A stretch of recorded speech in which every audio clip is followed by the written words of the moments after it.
আমার স্নেহ ছাত্রছাত্রী, আমি দীপান্বিতা ম্যাডাম। আমার ইউটিউব চ্যানেল দীপাস টিচিংয়ে তোমাদের সবাইকে স্বাগত। আজকের ভিডিওটা সবচেয়ে বেশি গুরুত্বপূর্ণ হতে চলেছে ক্লাস 12 সেমিস্টার 4-এর রেজাল্ট নিয়ে। ক্লাস 12 সেমিস্টার 4-এর এই রেজাল্টের আগে সংসদ সভাপতি ডক্টর চিরঞ্জীব ভট্টাচার্যকে যেহেতু সরিয়ে দেওয়া হয়েছে, তার জায়গায় দায়িত্বভার গ্রহণ করেছেন 2রা মার্চ 2026 থেকে ডক্টর পার্থ কর্মকার।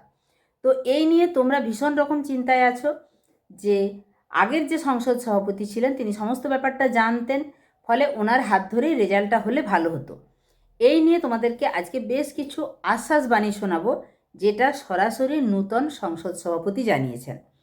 ছাত্রছাত্রীদের স্বার্থে তিনি বেশ কিছু ইতিবাচক বার্তা দিয়েছেন, যেমন কর্মযোগ্য এগিয়ে নিয়ে যাওয়া। তিনি জানিয়েছেন যে পূর্বতন সভাপতি ডক্টর চিরঞ্জীব ভট্টাচার্যের সময়ে যে সমস্ত সংস্কারমূলক কাজ, যেমন সেমিস্টার সিস্টেম চালু, এগুলো শুরু হয়েছিল, সেই কাজগুলোকে তিনি আরও গতিশীল, সুন্দর এবং সুষ্ঠুভাবে এগিয়ে নিয়ে যাবেন। 2 নম্বর, নতুন পরিকল্পনা। দায়িত্ব নেওয়ার পর তিনি সংবাদ মাধ্যমকে জানান যে তার নিজস্ব কিছু বিশেষ পরিকল্পনা রয়েছে, যা মূলত ছাত্রছাত্রীদের পড়াশোনা এবং পরীক্ষার প্রক্রিয়াকে আরও আধুনিক এবং সহজতর করবে। তাহলে বুঝতেই পারছো। এবং থার্ড যে পয়েন্টটা তিনি বলেছেন, তিনি আর কি বলেছেন সমস্ত ব্যাপারটা নিয়েই আলোচনা করব। তার আগে বলবো, তোমরা যদি এই ব্যাপারে কোনো কিছু তোমাদের মতামত জানতে চাও, অবশ্যই কমেন্ট সেকশানে কমেন্ট করে জানাও। আমি যেটুকু খবর পাচ্ছি অবশ্যই তোমাদেরকে একদম ভেতরের যে খবরটা সেটাই জানাবো। যাই হোক, পরের পয়েন্ট, রেজাল্ট নিয়ে আশ্বাস। উচ্চ মাধ্যমিক পরীক্ষার রেজাল্ট সঠিক সময়ে এবং নির্ভুলভাবে প্রকাশ করাই তাঁর এখন প্রধান লক্ষ্য, এটা তিনি জানিয়েছেন। তিনি নিজে একজন অভিজ্ঞ শিক্ষাবিদ এবং গণিতের অধ্যাপক হওয়ায় মূল্যায়নের স্বচ্ছতার ওপর বিশেষ জোর দেবেন বলেই আশা করা হচ্ছে। এবার সরাসরি চলে যাব তিনি কি ইতিবাচক পদক্ষেপ নিতে চলেছেন। তার আগে একটু জানিয়ে রাখি কে এই ডক্টর পার্থ কর্মকার। ডক্টর পার্থ কর্মকার এর আগে পশ্চিমবঙ্গ প্রাথমিক শিক্ষা পর্ষদের ডেপুটি সেক্রেটারি ছিলেন এবং তিনি গণিতের একজন প্রখ্যাত অধ্যাপক। তার হাতে সংসদের দায়িত্ব আসা মানেই পড়াশোনার গুণগত মান উন্নয়ন এবং মূল্যায়নে আধুনিকতার ছোঁয়া কিন্তু লাগতে চলেছে। রেজাল্ট এবং নতুন পদক্ষেপ নিয়ে তিনি কি বলেছেন?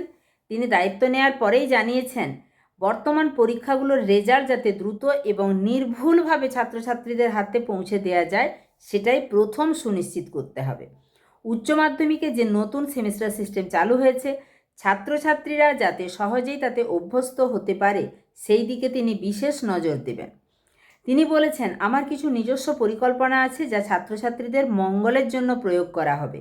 অর্থাৎ স্টুডেন্টদের ওপর থেকে মানসিক চাপ কমানো এবং সিলেবাস সহজ করার কিন্তু ইঙ্গিত পাওয়া যাচ্ছে। তাই তোমাদেরকে জানিয়ে রাখি, ভয় সংশয়ের কিচ্ছু নেই তোমাদের জন্য। এই নূতন সংসদ সভাপতি বেশ কিছু ইতিবাচক পদক্ষেপ নিয়েছেন, সেটা সংবাদ মাধ্যমকে জানিয়েছেন। আমার মনে হলো, যেটা আমি জানি, যেটা একদম ভেতরের খবর, সেটা তোমাদের কাছে ঠিকঠাকভাবে পৌঁছে দেয়া। এর মধ্যে যেটা বলবো সেটা হচ্ছে, খাতা দেখার কাজ অতি দ্রুত গতিতে চলছে এবং এই সামনের সপ্তাহেই প্রথম লটের যে খাতা, সেটার নম্বর জমা পড়ে যাবে।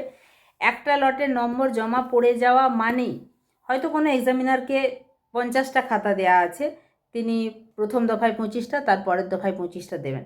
যাই হোক, তোমাদের একটা রেজাল্টের পার্ট হয়ে আছে, থার্ড সেমিস্টারের রেজাল্ট। থার্ড এবং ফোর্থ সেমিস্টার মিলিয়ে রেজাল্ট হবে। এর মধ্যে প্র্যাকটিক্যালগুলো চলছে। প্র্যাকটিক্যালের নম্বর আমরা সঙ্গে সঙ্গেই, যখনই পরীক্ষাগুলো হয়ে যাবে তখনই সঙ্গে সঙ্গে সংসদের কাছে পাঠিয়ে দেব। এবার যে দ্বিতীয় লটের খাতা জমা পড়বে, তারপরে শুধু মার্কসটা তোমাদের যোগ করা, এরপরেই কিন্তু রেজাল্টের পালা। ফলে রেজাল্টে এবারে খুব বেশি দেরি হবে না, যেহেতু হাফ পোর্শন রেজাল্ট অলরেডি হয়ে আছে। আর তোমরা যেটা ভয় করছিলে, সেরকম একদমই ভয় করার কিছু নেই, ঘাবড়ানোর কিছু নেই। নতুন সভাপতির হাত ধরে তোমাদের জন্য বেশ ভালো কিছু হতে চলেছে, এইটুকু আশা আমি যেমন করছি, শিক্ষা মহলের অন্দরেও কিন্তু সেই রকমই খবর।